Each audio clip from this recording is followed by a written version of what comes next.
একজন লেখছে, কয় সাহাবায়ে কেরামও প্রেম করত, নবীরাও প্রেম করত, এমনকি ভালো ভালো স্ত্রী দেখলে বলতে ওটার ভালো লাগে, আমার তালাক দিয়ে আমি বিয়ে করব, এগুলো তারা করত। কোন মুসলমান তো দূরের কথা, কোন মানুষ বরদাস্ত করতে পারে এই সমস্ত কথা? এদের যেখানে পাওয়া যায় সেখানে জুতা পিটা করা দরকার। তোমার বাবার বিরুদ্ধে বললে কষ্ট লাগে, তোমার নেতার বিরুদ্ধে বললে কষ্ট লাগে, নবীর বিরুদ্ধে সাহাবাদের বিরুদ্ধে যদি বলার পরে তোমার কষ্ট না লাগে তাহলে তোমার ঈমানই নাই। তারা তাফসীরুল কোরআন মাহফিল দিয়ে তারা অনুমান কায়েম করে আমাদেরকে ডাকে, আর সেখানে গিয়ে নায়কদের চিনাই, নায়িকাদের চিনাই, দুনিয়ার আজগুবি কথাবার্তা তারা বলে। এই কি তাফসীর মাহফিল? শুধু আয়াতের নাম পৃষ্ঠের নাম বলে এবার রাশমিকা মান্দানা না কি নাম, জীবনে কোনোদিন নাম শুনে ওনার মুখে শুনলাম। আর একজন তো মিথ্যা কথা না বললে তার ওয়াজি হয় না, রকেটে চড়ে ওয়াজ করে। তারাম কোরআন শরীফের না হাদিস শরীফে আছে। এই হলো তাদের তাফসীর, এই হলো তাদের কথাবার্তা। জাতিকে ধোঁকা দিয়ে আর কতকাল বোকা বানাবে? কসম খোদার, একজন দেওবন্দের সন্তানও যদি বেঁচে থাকে, পরিষ্কার বলছি, দেওবন্দিয়াত কি জিনিস এটা আমাদের বুঝতে হবে, মওদুদিয়াত কি জিনিস এটা আমাদের বুঝতে হবে। দেওবন্দ কোনো প্রতিষ্ঠানের নাম নয়, জায়গার নাম নাই। দেওবন্দ এক আদর্শের নাম, দেওবন্দ এক চেতনার নাম, দেওবন্দ এক বিশ্বাসের নাম, দেওবন্দ এক আন্দোলনের নাম, দেওবন্দ এক সংগ্রামের নাম।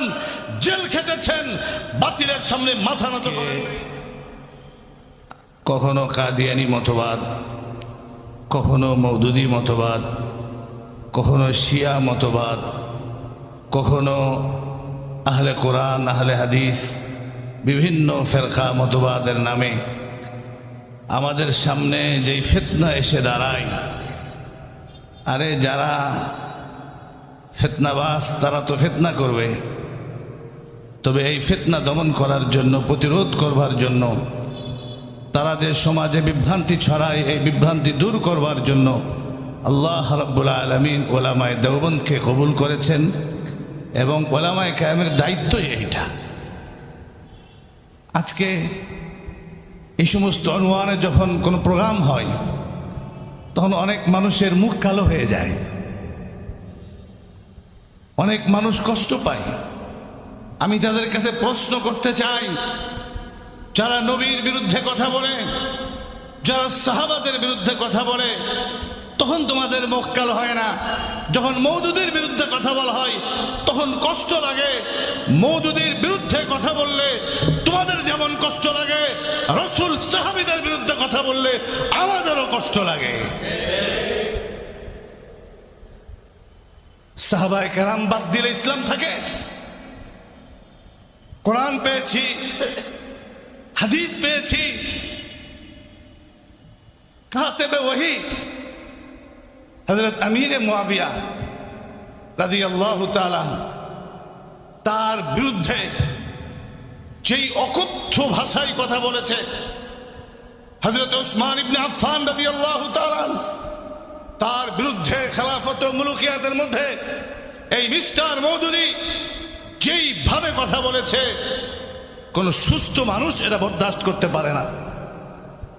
যেই সাহাবায়ে কেরাম ইসলাম প্রতিষ্ঠার জন্য ঘর ছেড়েছেন, পরিবার ছেড়েছেন, সব ধরনের রিস্ক তারা গ্রহণ করেছেন, জীবনের ঝুঁকি নিয়ে ময়দানে অবতীর্ণ হয়েছে, তাদের বিরুদ্ধে কথা বলে কি লাভ? হ্যাঁ, ইসলামের পক্ষের একটা শক্তি থাকে, বিপক্ষের একটা শক্তি থাকে। ওই মিস্টার মওদুদি, ময়দানে মাহশরে যদি ওসমান ইবনে আফফান, যিনি আশারে মুবাশশারের একজন, যদি তোমার কলার ধরে বলে আমার অবর্তমানে আমার বিরুদ্ধে জবাব দিয়েছ, এই মওদুদি জবাব দে, সেদিন কি জবাব আছে মওদুদির? মওদুদির গোষ্ঠী, মওদুদির অনুসারী, তোমরা যদি ইসলাম প্রতিষ্ঠা করতে চাও, মতবাদ ছেড়ে সহিভাবে কাজ করো, এদেশের মানুষ তোমাদের সাথে আছে। আর যদি তা না চাও, ভাউতাবাজি করে, ফেরবাজি করে, ধোঁকাবাজি করে, দাগাবাজি করে এমপি হতে পারবে, চেয়ারম্যান মেম্বার হতে পারবে, খোদার কসম আল্লাহর জমিনে আল্লাহর দিন প্রতিষ্ঠা করতে পারবে না। আরে আশ্চর্য! মিস্টার মৌদুদী, তোমার বউ তো তোমারে মুত্তাকি বলে না, তোমার ভাই তো তোমাকে মুত্তাকি বলে না, তোমার বন্ধুরা তো তোমার ব্যাপারে মুত্তাকির ঘোষণা দেয় না, কিন্তু সাহাবায়ে কেরামের ব্যাপারে আমার আল্লাহ তাদের ব্যাপারে মুত্তাকি ঘোষণা দিয়েছেন।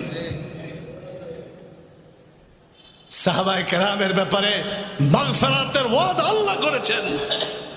কারণ সাহাবায়ে কেরামকে যদি আঘাত করা যায়, তাদেরকে যদি অপমানিত করা যায়, তাহলে সহজেই ইসলামকে মাইনাস করা যায়, ইসলামকে শেষ করা যায়। খলিফায়ে সানি মুরাদে রসুল হযরত ওমর ইবনুল খাত্তাব রাদিয়াল্লাহু তাআলা শাম সফর করতেছে, রাষ্ট্রপ্রধান চলছে, শামের গভর্নর হযরত আবু উবাইদা ইবনুল জাররাহ সফর সঙ্গী। কিছুদূর যাওয়ার পর একটা এমন পরিস্থিতি, উনি উঠ থেকে নামলেন, নিজের মোজা খুললেন, নিজের মোজা খোলার পরে কানের মধ্যে উঠাইলেন, এরপরে উঠে রশি ধরে উনি টানতেছেন। গভর্নর আবু উবাইদা ইবনুল জাররাহ বলেন, এইরকম যদি আপনি কাম করেন তাহলে ওরা বলবে, দেখো ইসলামের প্রধান এ কেমন লোক, আপনাকে তারা ইস্তেকবাল করবে না, অভ্যর্থনা জানাবে না, একটু কেমন কেমন লাগে। হযরত ওমর ইবনুল খাত্তাব রাদিয়াল্লাহু তাআলা ধমক দিয়ে আবু উবাইদা ইবনুল জাররাহকে বললেন, খবরদার, ইন্না কুন্না আযাল্লা মিনাল কওম, আমরা ছিলাম অপমানিত জাতি, ফাআজ্জানাল্লাহু বিল ইসলাম, আল্লাহ তাআলা ইসলামের মাধ্যমে আমাদেরকে ইজ্জত দিয়েছেন। তারা তাদের দিলের ভিতর ইসলাম ঢুকিয়েছে, ঈমান ঢুকিয়েছে। আল ঈমানু ফি কুলুবিহিম আযমু মিনাল জিবাল, তাদের অন্তরে এমন ভাবে দৃঢ় ছিল পাহাড়ের মতো, কোন অপশক্তি, কোন পরাশক্তি, কোন অর্থ, কোনো কিছুই তাদেরকে টলাতে পারে নাই, লড়াতে পারে নাই। কিন্তু আজ দুর্ভাগ্য জাতি, দুর্ভাগ্য আমাদের, সামান্য একটু পয়সা, সামান্য একটু লোভ, সামান্য একটু চেয়ারের কারণে আমরা সাহাবী বিদ্বেষীদের সাথে আমরা সখ্যতা গড়ে উঠাই। কষ্ট লাগে না? যারা আল্লাহ রসুলের বিরুদ্ধে কথা বলে, যারা সাহাবায়ে কেরামের বিরুদ্ধে কথা বলে, আরে সাহাবায়ে কেরাম কারা? তোমরা তো রোকন নির্বাচন করো নি যারা, আর সাহাবায়ে কেরাম কারা? আল্লাহ যাদেরকে নির্বাচন করেছেন তারাই কেবল সাহাবী। তা না হলে একই সমাজে বসবাস করে আবু বকর, একই সমাজে বসবাস করে আবু জেহেল, একজন সিদ্দিক আর একজন জিন্দিক। এটা ইচ্ছা করলেই হয় না।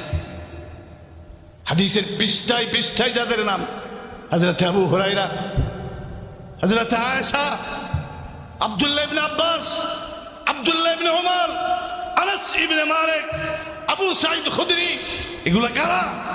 আজকে এক একজন করে করে যখন ধরা হয় অমক অমক অমক অমক, তো অটোমেটিক তো সবই এমন ভাবে মানুষের সামনে আসে না। আসলে এরা এই মওদুদীর লিখনি পড়ে কত মানুষ গুমরাহ হচ্ছে, কত মানুষ ইসলামকে ভুল বুঝতেছে। এর সব কিছুর দায়িত্ব মওদুদীকে কিয়ামতের মাঠে বুঝে দিতে হবে। সুতরাং এত বড় একজন মানে কি বলবো, ইসলামের একজন ক্ষতি সাধনকারী ব্যক্তিকে যারা উসওয়া মানে, মডেল মানে, ঠিক তাদের উপরে। যদি ভুল বুঝো আমাদের মুরব্বীদের কাছে আসো।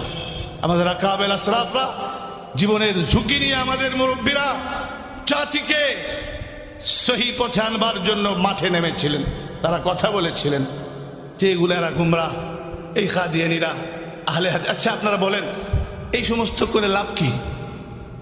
হ্যাঁ লাভ আছে তো, কারণ আমরা এতক্ষণ ধরে এখানে সাহাবায়ে কেরামের পক্ষে কথা বলছি, নবীর পক্ষে কথা বলছি, তো আল্লাহ খুশি হচ্ছে, নেকি হচ্ছে।